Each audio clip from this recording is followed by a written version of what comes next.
Chapter 22. Brothers and fathers, listen now to my defense. When they heard him speak to them in Aramaic, they became very quiet. Then Paul said, I am a Jew, born in Tarsus of Cilicia, but brought up in this city. Under Gamaliel, I was thoroughly trained in the law of our fathers, and was just as zealous for God as any of you are today.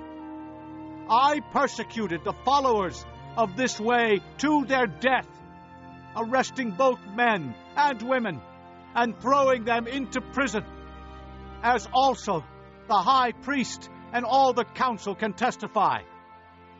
I even obtained letters from them to their brothers in Damascus, and went there to bring these people as prisoners to Jerusalem to be punished. About noon, as I came near Damascus, suddenly a bright light from heaven flashed around me. I fell to the ground and heard a voice say to me, Saul, Saul, why do you persecute me?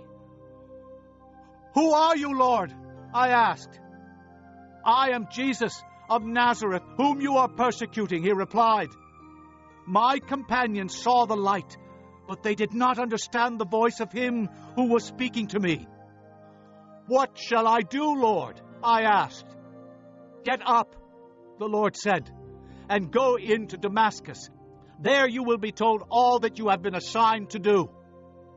My companions led me by the hand into Damascus, because the brilliance of the light had blinded me. A man named Ananias came to see me. He was a devout observer of the law, and highly respected by all the Jews living there. He stood beside me and said, Brother Saul, receive your sight. And at that very moment, I was able to see him.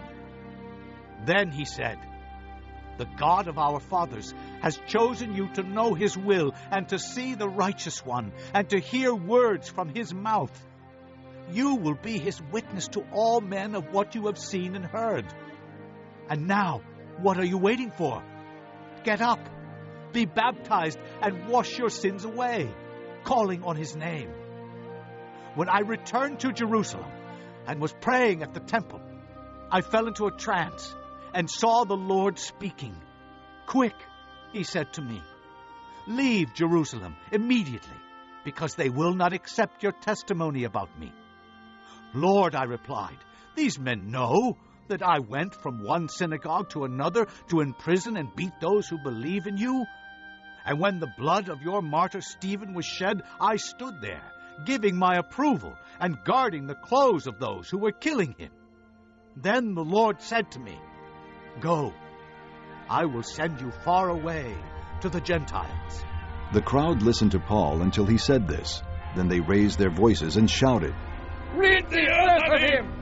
He is not fit to live! As they were shouting and throwing off their cloaks and flinging dust into the air, the commander ordered Paul to be taken into the barracks.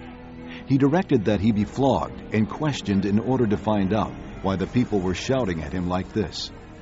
As they stretched him out to flog him, Paul said to the centurion standing there, Is it legal for you to flog a Roman citizen who hasn't even been found guilty? When the centurion heard this, he went to the commander and reported it. What are you going to do? He asked. This man is a Roman citizen. The commander went to Paul and asked, Tell me, are you a Roman citizen?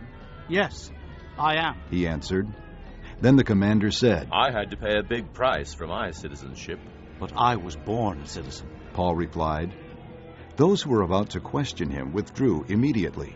The commander himself was alarmed when he realized that he had put Paul, a Roman citizen, in chains.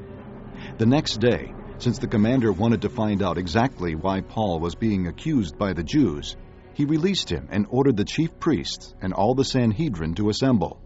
Then he brought Paul and had him stand before them.